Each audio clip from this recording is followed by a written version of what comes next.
सकता, उस व्यक्ति का सुधार स्वयं भगवान नहीं कर सकते। समर्थ से समर्थ संत, समर्थ से समर्थ सद्गुरु उस व्यक्ति का सुधार नहीं कर सकते जो अपनी भूल को स्वीकार नहीं करता।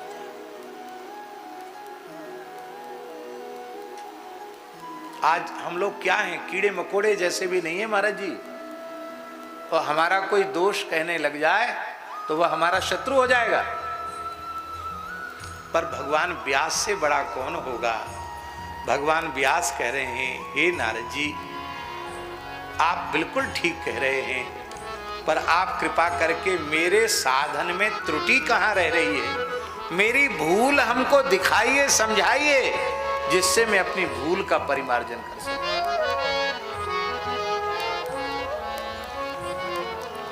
गुरुजनों से, संतों से प्रार्थना करो, मेरी भूल मुझे समझाइए, जिससे मैं अपनी भूल का परिमार्जन कर सकूं। इतने दिन आपके चरणों का आश्रय लिए हो गया, आखिर कहाँ हमारी उपासना अवरुद्ध हो रही, कहाँ हम अटक रहे हैं, जहां हमें पहुंचना चाहिए था वहां तक क्यों नहीं पहुंचे।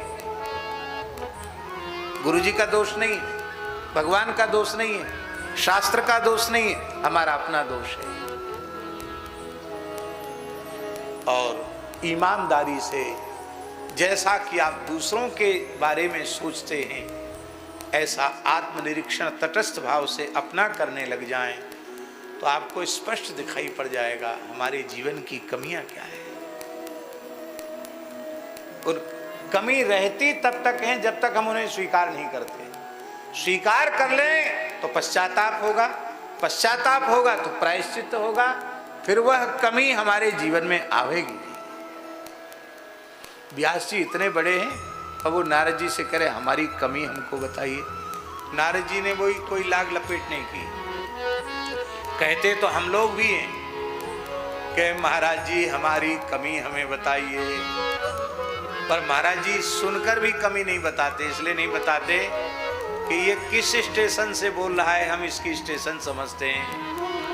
ये इसीलिए कह रहा है कि ये कमी बताएंगे नहीं, कमी बताएंगे तो ये मानेगा नहीं कि नहीं गुरु जी आप भूल में हैं, भ्रम में हैं, ये कमी हमारे में नहीं, आप में कमी हो सकती है। हाँ, महाराज जी बोले गुरु जी में कमी है, तब ना चेला की कमी दिखाई पड़ रही है। इसलिए ईमानदारी से अपने बड़ों के सामने अपनी कमी को कहने वाला व्यक्ति, उसके जीवन में कोई कमी नहीं रह जाएगी, पूर्णता आ जाएगी। श्री नारद जी ने कहा हम तो इसीलिए आए हैं, कमी बताने आए हैं। भवता नुदित प्रायम यशो भगवतो मलम, ये नैवासौ न तुष्येत मन्ये तद्दर्शनम किलम। आपने पुराणों में, महाभारत में भगवान का यश गाया तो है, ये आरोप नहीं कि आपने भगवत यश नहीं गाया, खूब गाया, लेकिन प्राधान्य नहीं गाया, प्रधान रूप से नहीं गाया, आनुषंगिक रूप से आपने गाया। और जब तब तीर्थ व्रत उपवास स्वाध्याय तीर्थाटन इनकी महिमा ज्यादा कह दी। भागवत धर्म की महिमा जैसी विशुद्ध रूप से कहनी चाहिए थी, प्रचुर से प्रचुर रूप में कहनी चाहिए थी, वो आपने नहीं कही। अच्छा झा जी आप बतावें, महाभारत में भागवत धर्म का कितना निरूपण है। मेरी प्रार्थना है एक बार महाभारत आद्योपांत मूल ग्रंथ का पारायण करना चाहिए।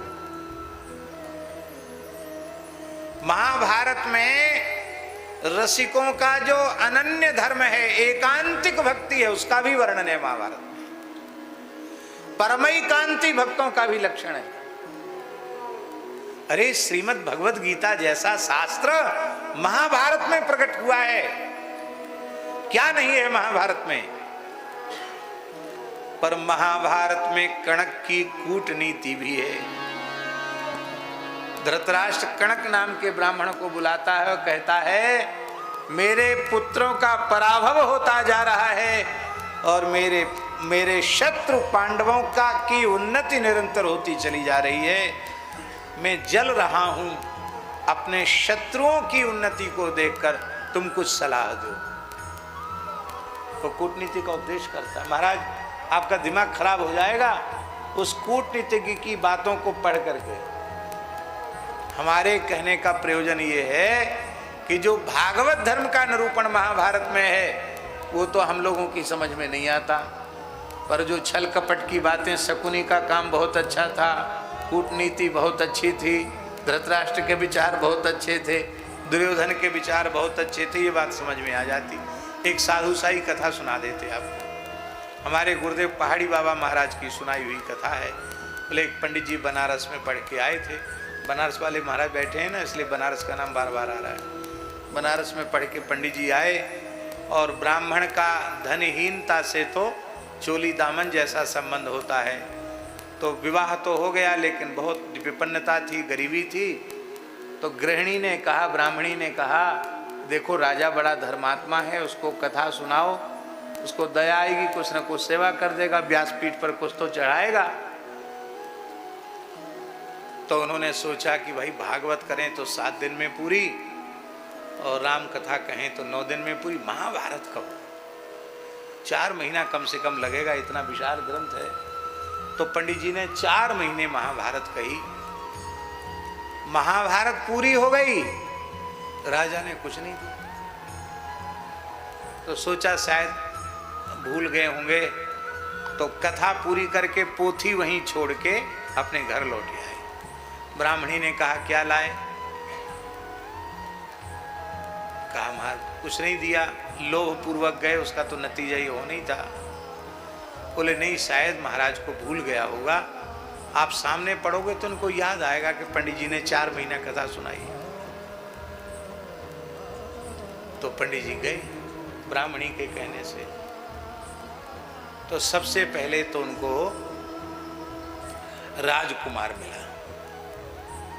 उसने पंडित जी को प्रणाम करके कहा, वाह धन्य है, आपने इतनी बढ़िया कथा पहले क्यों नहीं सुनाई? आपकी कथा सुनकर सत्संग करके तो मेरी आंखें खुल गईं, मुझे बहुत उत्तम प्रेरणा मिली है। पंडित जी ने पूछा क्या प्रेरणा मिली? बोले महाभारत की कथा सुन के ये समझ में आया कि दुर्योधन कंस सब प्रकार से योग्य था, फिर भी उग्रसेन ऐसा कुर्सी से चिपक गया राज सिंहासन से कि छोड़ने नहीं चाहता था। बहुत उत्तम काम किया कंस ने, जो अपने बाप को जेल में डाल दिया, राजमुकुट खुद पहन लिया, राजा बन गया। मेरे पिताजी की भी वही स्थिति है, उग्रसेन की सी स्थिति है। ये गद्दी से चिपक गए, छोड़ना नहीं चाहते, और मैं क्या बुढ़ापे में राजा बनूंगा?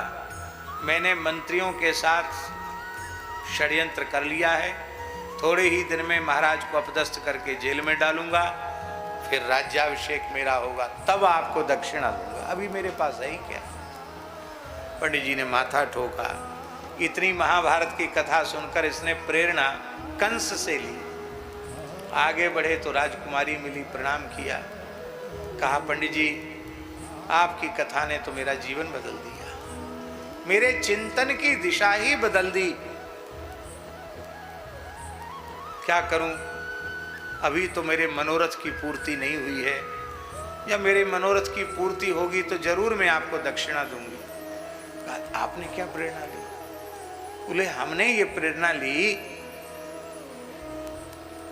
कि सुभद्रा विवाह के योग्य हो गई थी, और दाऊ जी और श्री कृष्ण ज्यादा बहन के प्रति ममता होने के कारण ब्याह की चर्चा ही नहीं चलाते, ये चली जाएगी, इसके बिना हमारा मन कैसे लगेगा। तो अर्जुन आए और अपनी बातचीत हो गई और भाग के चली गई अर्जुन के साथ। तो मैंने भी एक राजकुमार से संपर्क साध लिया है, मैं भी देवी पूजन के समय भाग के जाने वाली हूँ, मेरा ब्याह हो जाएगा तो मैं आपको दक्षिणा दूंगा। पिताजी तो करेंगे नहीं। लो भाई, इसने यही प्रेरणा ली, माथा ठोका पंडित जी ने। आगे चले तो महारानी मिली। महारानी ने कहा, पंडित जी पाए लागू, आपने तो मेरी दृष्टि अब तक बंद थी, उसे आपने खोल दिया। क्या हुआ? बोले, हमने सुना कि द्रौपदी की बड़ी महिमा, पंचकन्या स्मरे नित्यम महापातक नाशनम, तो इतनी महिमा कैसे हो गई? बोले, 5 पांडव उसके पति थे, मैं एक ही में संतुष्ट रह गई, इसलिए मेरी कोई महिमा नहीं बढ़ी। मैं भी 4 और वर्ण करने वाली हूं। पंडित जी ने माथा ठोका कि हे भगवान, ये कैसी महाभारत की कथा, आग लग गई इस घर में। तो अब गए महाराज राजा के पास। तो राजा ने कहा, आओ पंडित जी, आपने इतनी बढ़िया कथा पहले क्यों नहीं सुनाई? कितना धन हमने दान पुण्य में बर्बाद कर दिया, आपने कथा सुनाकर हमारी आंखें खोल दी। दुर्योधन ने कितनी अच्छी बात कही, शुच्यग्रमपि न दास्य विना युद्धेन केशव, मैं सुई की नौक के बराबर भी भूमि बिना युद्ध के नहीं दूंगा। अब मैंने निश्चय कर लिया है, लड़ भिड़ के तुम हमसे कुछ ले जाओ तो ले जाओ, वैसे फूटी कौड़ी देने वाला मैं नहीं हूं। पंडित जी बोले, हमारी पोथी हमें वापस दे दो। बोलो भक्तवत्सल भगवान की। ये कहीं पढ़ी हुई कथा नहीं है, ये पहाड़ी बाबा की सुनाई हुई कथा है। तो माने शास्त्री जी, अन्य ग्रंथों में इस प्रकार के अवसर हैं, किंतु श्रीमद् भागवत में नैष्कर्म्यम आविष्कृतम, निष्कामता का आविष्कार किया गया है। तत्र ज्ञान विराग भक्ति सहितम नैष्कर्म्यम आविष्कृतम, तच्छृण्वन् प्रपठन् विचारण परो भक्त्या विमुच्य नरः। ये विशेषता जो श्रीमद् भागवत की है, वो अन्य किसी ग्रंथ की नहीं है। इसीलिए ऐसा कोई ग्रंथ लिखो जिसमें इधर उधर की बातें न हो, बारंबार जीव के कल्याण की बातों को ही कहा जाए, पुष्ट किया जाए सिद्धांत के रूप में। और हम आपको निवेदन करते हैं, व्यास जी की पूर्ववर्ती कृतियों का पारायण के बिना भागवत की महिमा समझ में नहीं आती। भागवत में जैसा क्या कहना, शब्द नहीं है। श्रीमद् भागवत तो श्रीमद् भागवत है, पुराण सम्राट है। कोई ऐसी बात नहीं है जिससे साधक के जीवन में भटकाव आवे। जिसको लिखने का अभ्यास होता है, वो छोड़ नहीं सकता अभ्यास लिखने का। किसी अवस्था में हो लिखेगा। 4 लाख से अधिक श्लोक जिस महापुरुष ने लिखे हों और वह महापुरुष लिखना बिल्कुल बंद कर दे, ये कैसे संभव है?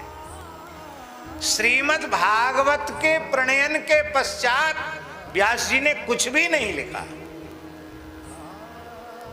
वे इतने संतुष्ट हो गए कि अब हमारे द्वारा जीवों के कल्याण के लिए जो कुछ किया जाना चाहिए था वो हो गया। अब बेकार कलम घिसने की आवश्यकता नहीं है।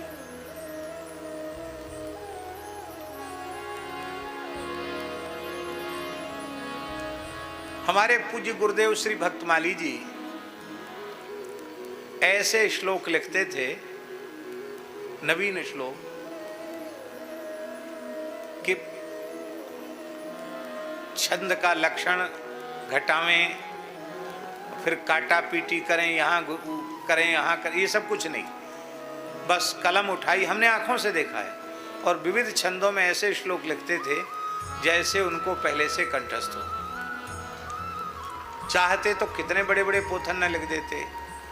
हिंदी के पद भी इतने सुंदर लिखते थे, बहुत सुंदर। लेकिन इसके बाद भी एक बार मैंने महाराज जी से कहा, महाराज जी आप ऐसे लिख देते हैं, कोई एक महाकाव्य कोई ग्रंथ लिखिए। महाराज जी हंसने लगे।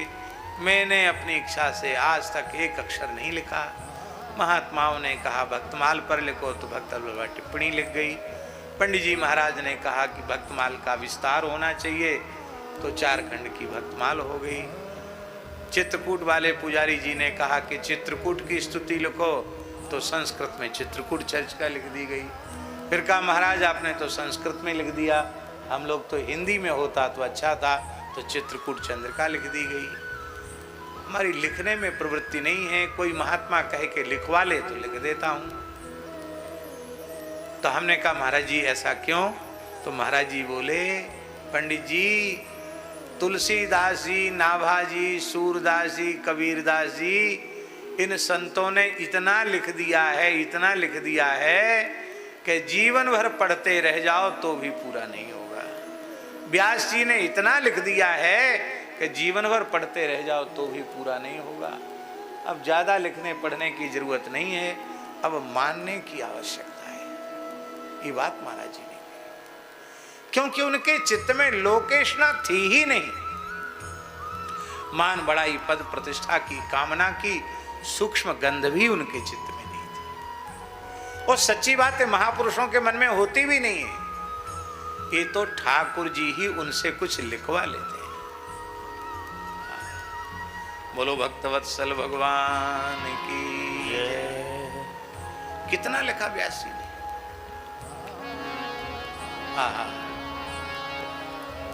तो हम जो निवेदन कर रहे थे कि व्यास जी असंतुष्ट हैं अपने कृतित्व से, तब नारद जी भागवत धर्म का उपदेश देते हैं और अपने चरित्र के माध्यम से उनको महिमा बताते हैं कि देखो मैं पहले उपवरण नाम का गंधर्व था, ब्रह्मलोक तक मेरी प्रसिद्धि थी, वहां भगवत गुणगान करने गया था, किंतु चित्त में भक्ति न होने के कारण काम कलुषित चित्त था, ब्रह्मलोक की अप्सराओं की ओर में दृष्टि डालने लग गया,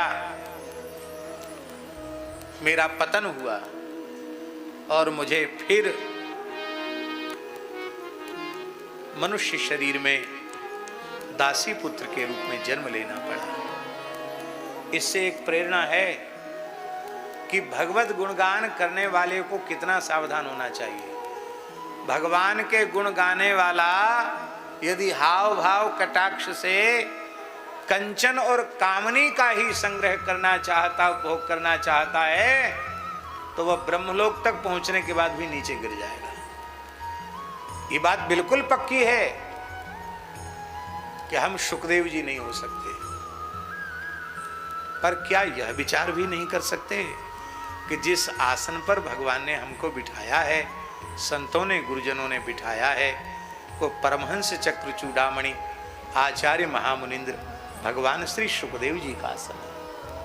क्या यह विचार हम लोग नहीं कर सकते? इतना सा विचार कर लें तो हमारे अंतःकरण में, हमारी दृष्टि में, हमारी वाणी में निष्कलुषता आ जाएगी, पवित्रता आ जाएगी, पावनता आ जाएगी। फिर आप तरें और न को उतारें। संत रैदास जी कहते हैं, कथा कहें अरु अर्थ विचार,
भुवि गृह्णन्ति ते भूरिदा जना।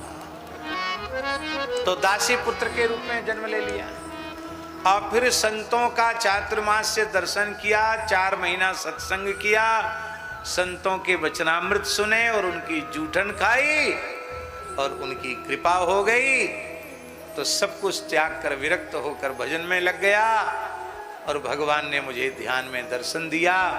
अभी तृप्त नहीं हो पाया था कि भगवान का वह मंगलमय स्वरूप मेरे अंतःकरण से तिरोहित हो गया।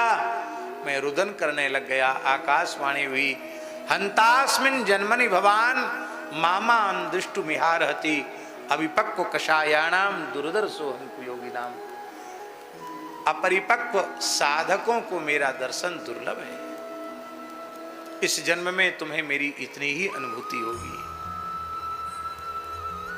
हंतास्मिन् जन्मनि भवान, इस अस्मिन् जन्मनि, इस जन्म में, इसका मतलब दूसरा जन्म होगा तो तुम मेरे अत्यंत प्रिय पार्षद बनोगे। यहां भैया जी एक बड़ी रहस्य की बात है।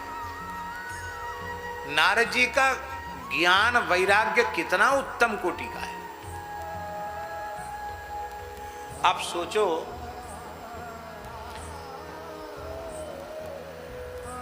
एकमात्र माता ही तो उनका आश्रय थी और मां की मृत्यु का शोक भी उनको स्पर्श नहीं कर पाया। सर्पदंशन से उनकी माता की मृत्यु हुई पर शोक नहीं है बालक नारद जी के मन में। अच्छा हुआ भगवान ने मेरी मैया को अपने पास बुला लिया। ये मनोरथ करती थी कि बस ये मेरा बालक बड़ा हो जाएगा, थोड़ा समझदार हो जाएगा, इसका विवाह हो जाएगा, बहू रुंझुन रुंझुन करके आंगन में डोलेगी, हमारे पाम दबाएगी। सब माताएं यही सोचती, भले ही वो रोज लठ बजावे पर सोचती माताएं यही हैं। बहू आएगी, हमको ढोक देगी, हमारी पिंडरी दबाएगी, हैं ऐसे ऐसे कहती ना, ऐसे ऐसे दबा के तो प्रणाम करती है और हर समय जी माँ जी ऐसे कह के आज्ञा में खड़ी रहेगी। और ये मनोरथ की पूर्ति प्रायः संसार के लोगों की होती नहीं है, क्योंकि सुख की आशा ही दुख है। सुख लेने की वस्तु नहीं है स्वामी जी, सुख देने की वस्तु है। जीवन भर निश्चय करो हमको दूसरों को सुख पहुंचाना है, सुख लेने की इच्छा मत करो। सुख लेने की इच्छा मत करो तो दुख रहित हो जाओगे। दूसरा दुख रहित हो न हो, यदि तुम सुख लेने की इच्छा त्याग दोगे तो तुम दुख रहित हो जाओगे। ये पक्की बात है। सुख पहुंचाओ, सुख दो, सुख लेने की इच्छा मत करो, बस यही बात है।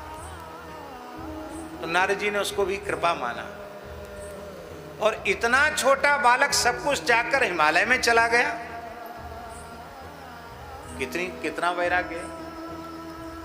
और उनके लिए भगवान कह रहे हैं कि अभी तुम अपरिपक्व हो, तुम्हारा ज्ञान वैराग्य भक्ति अभी परिपक्व नहीं है, इसलिए इतने से ही संतोष कर लो, अगले जन्म में तुम्हें हमारा पूर्ण अनुभव होगा।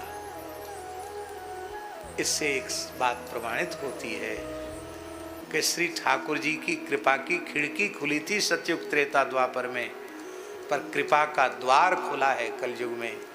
कलयुग के किसी साधक से ठाकुर जी ने नहीं कहा कि तुम्हारा ज्ञान वैराग्य भक्ति अधकचरी है, अभी तुम्हें हमारा दर्शन नहीं होगा, अगले कल्प तक प्रतीक्षा करो।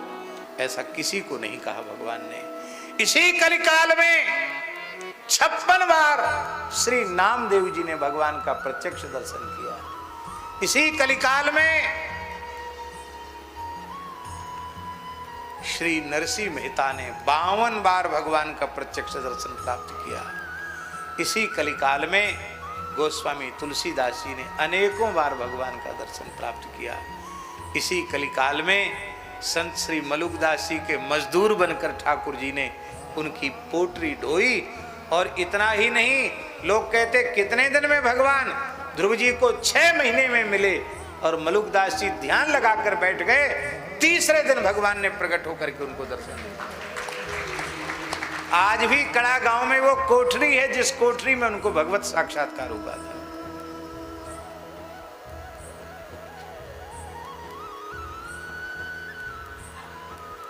इसका मतलब है कि भगवान ने अपनी प्राप्ति के लिए कृपा पूर्वक हमें कलयुग में जन्म दिया है। और युगन ते कमल नयन कलयुग बहुत कृपा कर। महाराज जी अग्रदेवाचार्य जी के चरित्र में तो ऐसी ऐसी विलक्षण बातें हैं। महाराज जी गलिता में यह चर्चा चल रही थी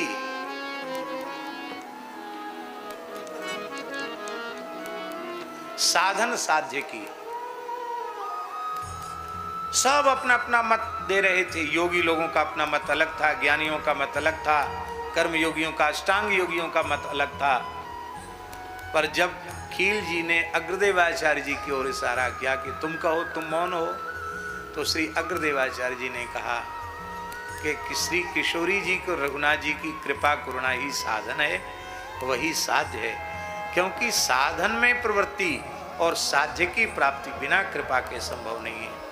लोग कहने लगे, रे आप ऐसा कैसे कहते हो, सब कृपा से ही हो जाएगा, तो अपना कुछ नहीं। बोले नहीं, अपना कुछ नहीं, केवल कृपा, केवल कृपा और केवल कृपा। बोले आपके प्रमाण में क्या, आपके इस वचन में प्रमाण क्या है? अग्र स्वामी जी के नेत्र भराए, उन्होंने श्री किशोरी जी का स्मरण किया। गलिता में उन अनेक संतों के मध्य अष्ट सहचरियों के सहित श्री जानकी जी प्रकट हो गई और उन्होंने कहा, इस गोष्ठी में जिसने जो कुछ कहा वह उनके मत से सही है, पर वस्तुतः जीव का परम हित परम कल्याण तो कृपा के बिना नहीं होता है। ये कृपा का मार्ग है, ये साधन का और पुरुषार्थ का मार्ग नहीं है। अग्र अली जी का जो मत है वही मेरा मत है। ऐसा कहकर किशोरी जी अंतर्धान हुई और कहा कि अब आप रेवासा में आकर के विराजो, मैं वहीं तुम्हें दर्शन दूंगी। आप अग्रदेवाचार्य जी का चरित्र जो श्री रूप कला जी ने लिखा है उसको आप पढ़िए। आज कैसी विचित्र बात है, न स्तुति न प्रार्थना, केवल याद किया किशोरी जी प्रकट हो गई। क्या सब लोग अधिकारी थे किशोरी जी के प्रत्यक्ष दर्शन के? लेकिन एक महापुरुष के प्रेम में अधीन होकर किशोरी जी प्रकट हो गई। श्री व्यास जी ने सरस्वती नदी में स्नान किया और समाधि लगाई। समाधि में ब्रह्म तत्व का, माया शक्ति का, जीव तत्व का पृथक पृथक अनुभव किया और उस समाधि की अवस्था में ही उनके पवित्र अंतःकरण में जन्माद्यस्य तस्य लेके तम नमामि हरिम परम तक संपूर्ण ग्रंथानुपूर्वी का प्राकट्य हुआ, जिसे उन्होंने लिपिबद्ध किया, जो श्रीमद् भागवत के रूप में प्रकट हुआ। तो अब बस वो बात कह के हम अपनी बात पूरी कर रहे हैं। तो व्यास जी ने भागवत को उनकी प्रेरणा से लिखा। तो हम पूछ ये रहे हैं कि जब व्यास जी को महिमा का पहले से ही पता था और पूर्व पुराणों में लिख चुके थे, तो फिर उनका असंतुष्ट होने का नाटक करना, फिर नारद जी को भागवत धर्म की महिमा समझाना, फिर भागवत लिखना, इसके पीछे रहस्य क्या है? इसके पीछे रहस्य ये है कि भले ही अपने दिव्य ज्ञान के द्वारा व्यास जी भागवत की महिमा समझते हैं, पर नारद जी ने जब उनको भागवत धर्म का उपदेश कर दिया तो वह भागवत संप्रदाय बन गया, वह एक परंपरा हो गई। नारायण भगवान ने भागवत का ज्ञान ब्रह्मा जी को दिया। उन्हीं नारायण भगवान ने ब्रह्मा जी के रूप से नारद जी को दिया, उन्हीं नारायण भगवान ने नारद जी के रूप से व्यास जी को दिया और उन्हीं नारायण भगवान ने व्यास रूप से सुखदेव जी को दिया। कस्मै येन विभासितो मतलो, जो भागवत के उपसंहार का श्लोक है। तो कहने का प्रयोजन हमारा यह है कि यदि व्यास जी मूल भागवत का उपदेश नारद जी के मुखारविंद से नहीं सुनते तो भागवत संप्रदाय सिद्ध नहीं होता।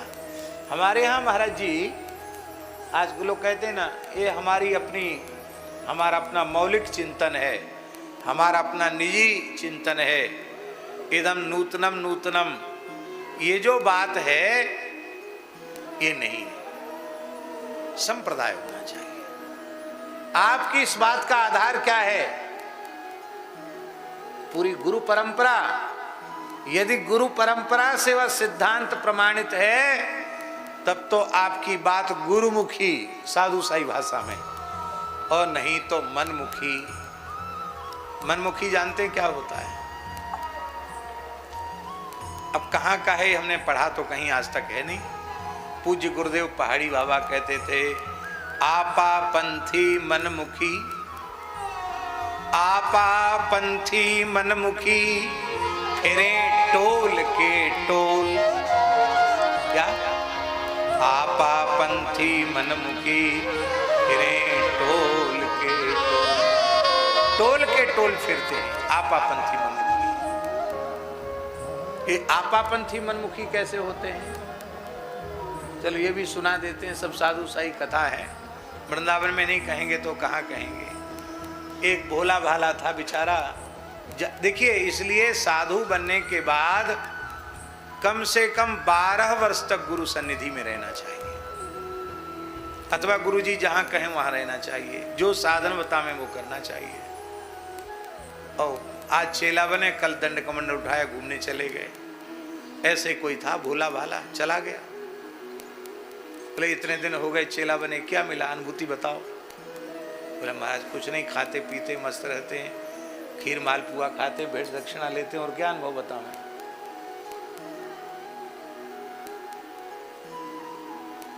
तो बोले ये जो तुम्हारी अनुभूति नहीं हुई उसका मूल कारण है कान फड़वाना पड़ेगा। कान में मुद्रा धारण कर लो, योग मत में दीक्षा ले लो, नाथ पथ में, नाथ पंथ में, तो कुछ अनुभूति हो जाएगी। उसने कहा फिर तिलक बदलना पड़ेगा। बोले तिलक तो नहीं बदलें क्योंकि गुरुजी को माथा दे दिया है। बोले कोई बात नहीं, तिलक वही रखो पर कान फड़वा कर मुद्रा पहन लो। उसने बेचारे ने कहा चलो फड़वा लेते हैं कान। कान फड़, देखा इतने बड़ी बड़ी मुद्रा पहनते, पूरी कान फाड़ देते हैं, बड़ा छेद होता है। वहाँ भी कुछ दिन रहा, लगा कुछ नहीं है, आगे बढ़ा तो एक जगजीवन संप्रदाय है, वो भी रामानंद संप्रदाय की शाखा, बिहार तरफ है। बीच में श्याम श्री लगाते हैं और हाथ में 5 रंग के सूत का धागा का गंडा पहनते। उन्होंने कहा रे पंच तत्व को नहीं पहचाना तो क्या अनुभव किया तुमने, गंडा बांध लो तब ठीक होगा। तो उनसे भी कुछ ले लिया ज्ञान ध्यान। तो कान में तो, माथे में तो तिलक अपना जो परंपरा का, कान में नाथ संप्रदाय का चिन्ह, हाथ में जगजीवन स्वामी का गंडा। फिर भी बेचारे को कुछ नहीं हुआ। तो एक मुसलमान फकीर मिल गया। अरे बोले सारी समस्या तो इसी की है, सुन्नत कराओ अनुभूति तुरंत होगी। बोले चलो क्या है, कुछ सीखना है तो कुछ ना कुछ तो करना पड़ेगा। कुछ अंग भंग हो जाएगा, कुछ बहुत थोड़ा बहुत कट जाएगा तो कट जाएगा, क्या। तो उसके कहने से सुन्नत भी करा ली, फिर भी कुछ नहीं हुआ। ऐसे थोड़ी कुछ होता है, जो कुछ मिलेगा वो गुरु जी की कृपा से मिलेगा। अब गुरु जी ब्रज में ही थे, महाराज जी की सुनाई कथा है, गुरु जी ब्रज में थे और विष्णु स्वामी परंपरा के थे। हाँ, विष्णु स्वामी परंपरा के थे। हमारे यहाँ कलाधारी स्थान विष्णु स्वामी परंपरा का प्राचीन स्थान। गुरुजी ने शिष्य को देखा तो विचित्र वेशभूषा, कान में मुद्रा, हाथ में गंडा, नीचे तहमत जैसी लगी हुई। तो उसने, गुरुजी ने पूछा बेटा ये क्या करके आए हो भेष बिगाड़ के। उसने कहा गुरुजी माथे मथुरा नाथ विराजे, कान में गोरख खटके, हाथ में है जगजीवन स्वामी। और आगे की बात नहीं बोलते। आजकल सोशल मीडिया का जमाना है, जल्दी आग लगती है। तो कहने का आशय यह है, इसी को कहते हैं आपापंथी मनमुखी फिरे टोल के टोल। इसलिए भैया संप्रदाय नहीं, वैष्णवता कुत्र संप्रदाय पुरस्सरा। सांप्रदायिक कहना आज गाली हो गया। लेकिन वस्तुतः संप्रदाय जैसा पवित्र शब्द कोई दूसरा नहीं है। यहाँ पूज्य भूरी वाले महाराज जी बैठे हैं। ये जो पवित्र ज्ञान मिला है वो अपनी गुरु परंपरा से ही आपको मिला है। यहाँ पूज्य जगत गुरु जी विराजमान हैं, हम लोग बैठे हैं। हम लोगों को जो कुछ भी मिला है वो अपनी संप्रदाय की परंपरा से मिला है। पूज्य सतुआ बाबा जी बैठे हैं, आपको जो कुछ भी प्राप्त हुआ है अपनी पवित्र विष्णु स्वामी परंपरा से, गुरु परंपरा से ही प्राप्त हुआ। परंपरा से प्राप्त ज्ञान को ही संप्रदाय कहते हैं। नहीं वैष्णवता कुत्र संप्रदाय पुरस्सरा। इसलिए वैष्णवता वही वैष्णवता है जो संप्रदाय पुरस्सर हो। जो संप्रदाय पुरस्सर नहीं है वो वैष्णवता भी वैष्णवता नहीं है, संप्रदाय पुरस्सर होने चाहिए। तो भागवत संप्रदाय की सुरक्षा, गुरु परंपरा, आचार्य परंपरा की सुरक्षा की दृष्टि से व्यास जी ने अभिनय किया और श्री नारद जी ने उस बहाने से उनको भागवत का उपदेश किया और उन्होंने उसको प्रणयन किया। इन्हीं शब्दों के साथ हम अपनी वाणी को विराम देते हैं। ज़्यादा देर कथा नहीं हुई है, 1-1.25 घंटे ही कथा हुई है, लेकिन अब आज पहला दिन है, आगे की चर्चा कल करेंगे।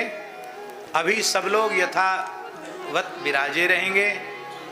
पूज्य जगत गुरु जी के मंगलमय आशीर्वाद से आज की सभा